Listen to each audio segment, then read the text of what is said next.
Speaking of skepticism. Let's jump to this story from the Post-Millennial. Anna Paulina Luna believes there were 2 shooters in JFK assassination. Oh, boy. We were originally going to lead with this because it's massive. You know what's really remarkable to me? I mean, let me start by saying we got a couple of big stories here. We got Daily Mail saying FBI uncovers hidden JFK assassination files after Trump orders full evidence release. I don't believe it for a second. They knew they existed. They just weren't disclosing they existed until Trump's making them do it. Yep. But in my lifetime, you weren't allowed to question the JFK assassination. How dare you? And Oliver Stone got a lot of hell when he made the JFK movie for yeah, right. Just question. And then we sat down with Dr. Ron Paul, and he said it was the CIA. And we were like, wow. Well, right away. And I believe when we sat down with RFK Jr., he said the same thing, didn't he? Yeah, he did. So in our lifetime, we have shifted dramatically from the how dare you question the narrative to it's widely accepted that this was an inside job to take out a president that had been causing problems. And there were a lot of special interests that wanted to see this man lose his life. Well, in a press conference, Rep. Anna Paulina Luna said this. What's your priority list? Because Epstein, 9/11. Our first investigation will be announced, but it's going to be covering on a thorough investigation into the John F. Kennedy assassination. And I can tell you, based on what I've been seeing so far, the initial hearing that was actually held here in Congress was actually faulty in the single bullet theory. I believe that there were 2 shooters, and we should be finding more information as we are able to gain access into the SCIF, hopefully before the files are actually released to the public. Now, I believe she's also getting roasted by many on the left because she mentioned something about wanting to bring in the Warren Commission. Did you see that video? Of which they're dead. There's no one left. I think the last person died at 2006 or whatever. So I'm just assuming she misspoke or is just incorrect, but that's okay. I'm curious to see what they uncover from these documents. And I think largely the reason Democrats are singling out one misstatement or whatever is because they don't want to address the meat and potatoes here. Yeah. That is, there are a lot of documents. Trump ordered them to be released, then offered up the pen to RFK Jr. that he used to sign the order. And everybody, oh man, you insert conspiracy theory. They believe they're going to find what they want. Of course. The UFO people are like, oh, I bet the documents. It was aliens the whole time. And then, of course, you've got the Israel people who are like, it's the documents. They're going to claim it was Israel. It was the Jews. It was the Jews. But that's legit. There are people who are saying that the documents were only covered up because of Israel's involvement. It's going to include them. I think likely what we're going to find is there were very many groups that were interested in this. And I think the most likely reason for a cover-up is government involvement. Yeah, so my tertiary understanding, after the Bay of Pigs, Kennedy was like, maybe the CIA is not all that, and maybe we should think about disbanding or significant cuts or whatever, and CIA didn't like that. That's my... He didn't say. He said he was going to, what splinter them into the wind or scatter them into the wind? So then, I mean, does that wrap up what your sense is, Mark? Do you have an opinion on this, or... Look, I don't know. I mean, obviously, I'm also, again, old enough to remember Oliver Stone and his film and the conspiracy theories that we all grew up with. I mean, I think many of us didn't believe there was one shooter, and many of us believed that there were, whether it was angry Cubans or the mafia or the Soviets. I would just like to say this. I hope to God that it doesn't demonstrate that it was an inside job. I hope to God the U.S. government was not involved. I hope to God the CIA was not involved in the assassination of a U.S. president, because I think that will rock this country. Do you think so? Core. I think so. I mean, we were talking earlier about just my fear that this sort of new generation of Americans is not proud, is not patriotic, doesn't love this country, is skeptical about their government. And I just think that if that becomes true and that the CIA was involved in killing JFK, I mean, I think we are, I don't know if as a country we recover from that. Do you have a sense of what people believe now? Like, I know obviously nothing's confirmed, and the reason I say this is because there's been a long time where people were talking about UFOs, right? And UFOs were, something that the government didn't comment on, et cetera, et cetera. Now it's come out that, hey, look, They've changed the name. They're UAPs or whatever, but they talk about them openly. And some of them, they say, we don't know what these are, blah, blah, blah, et cetera. And the American people are kind of just like, yeah, we know. And I feel like that that would be the sense from at least most young people. Like if it was like, oh, CIA did it, yeah, we know.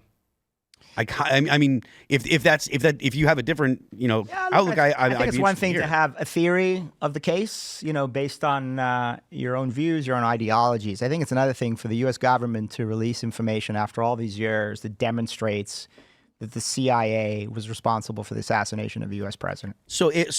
I worry about our country if that's true. Hypothetically, me too, and I think it's true. Hypothetically.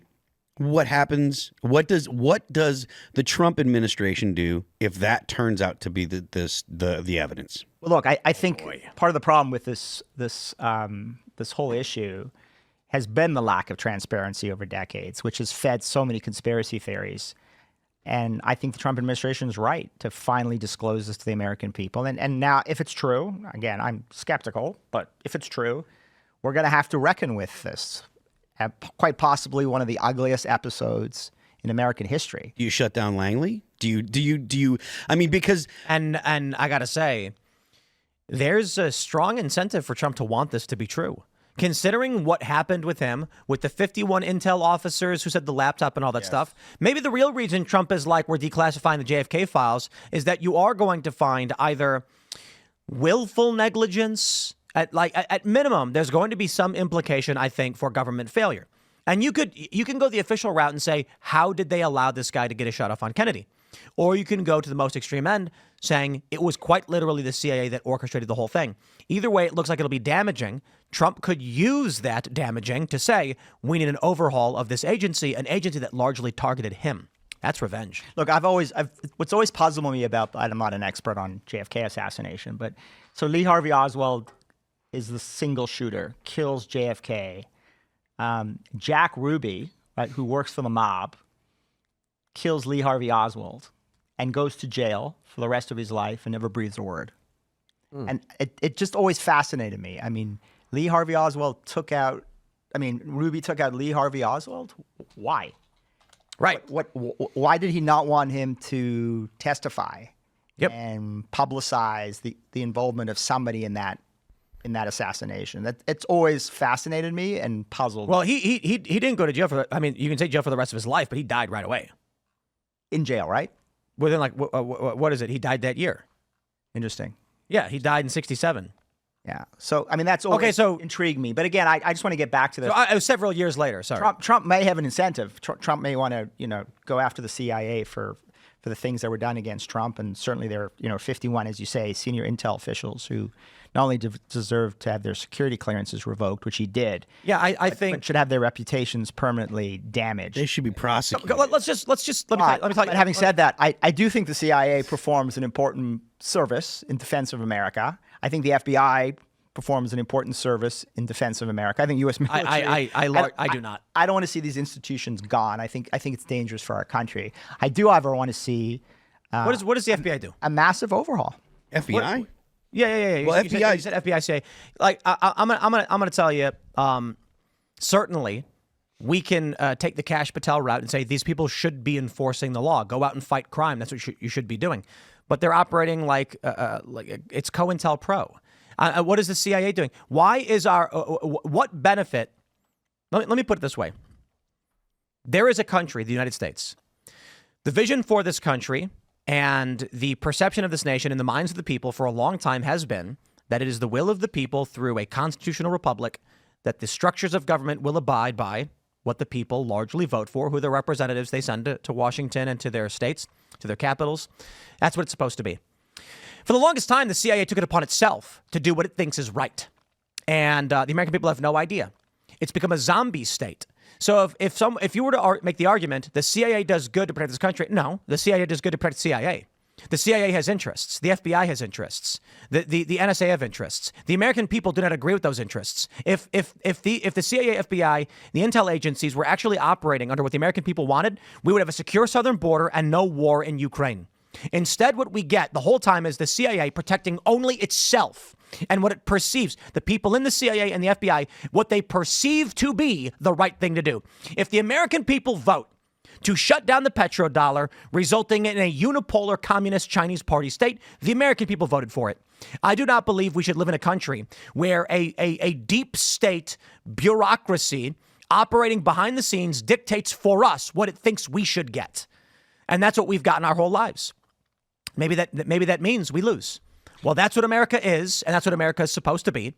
And I do not accept that we should be a nation of secret institutions guiding the blind American public into war and conflict because it's the best thing for them, so say I, the secret cabal of individuals working in intelligence. The American people voted for Donald Trump. They want these institutions brought to heel. They want a secure southern border, and it's about time we got it. And if that means these corrupt institutions that largely only believe in themselves stop doing what will make Americans prosperous, will stop making us the big name all around the world, whatever it may be, American people never wanted that.